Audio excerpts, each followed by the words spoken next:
Alors dans cet exercice, il faut exprimer cosinus 4a divisé par cosinus a à la puissance 4 en fonction de tangente a, avec petit a appartient à un intervalle 0 pi sur 2 ouvert, union pi sur 2 non pris, pi non pris.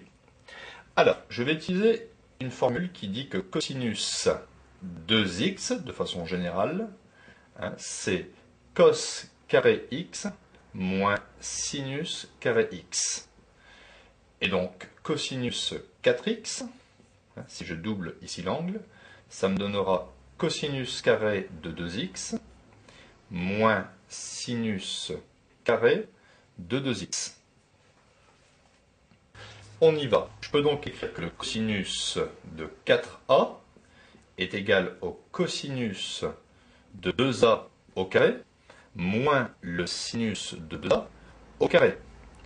Et le cosinus de 2a, je peux l'écrire comme cosinus carré a moins sinus carré a, donc le tout ici au carré, moins, et le sinus double, le sinus de a, c'est une autre formule de trigonométrie connue, c'est 2 cosinus a sinus a, donc le tout au carré.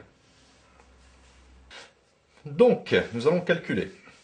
Ici, nous avons une identité remarquable, grand A moins grand B au carré. Donc A carré, ça va me donner cosinus puissance 4A, plus sinus puissance 4A, moins 2AB.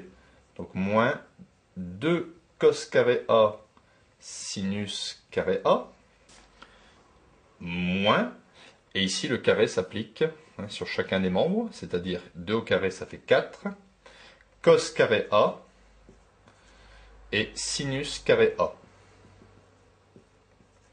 Donc on réorganise un petit peu tout ça.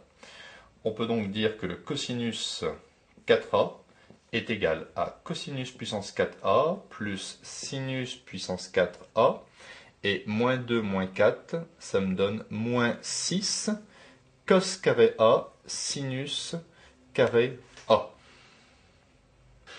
Donc maintenant, je reviens à mon exercice. Il faut exprimer cosinus 4a divisé par cosinus puissance 4a. Donc je vais diviser ici par cosinus puissance 4a.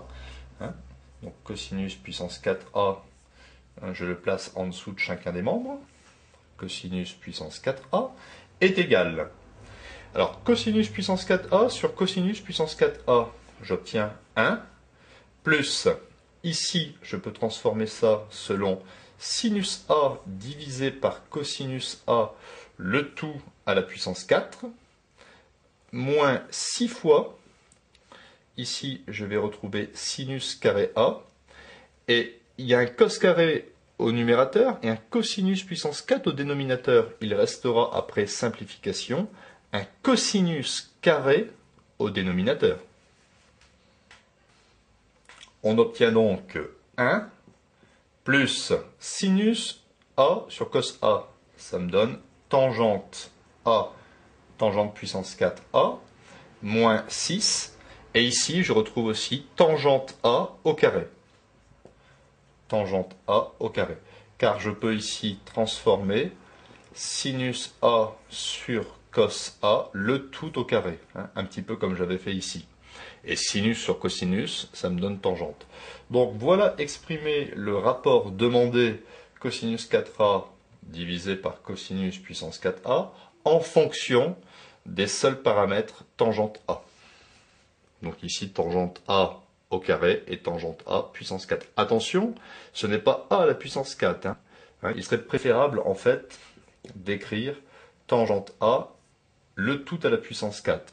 Mais pour éviter de surcharger l'écriture, on place le 4 ici, un petit peu au-dessus de tangente.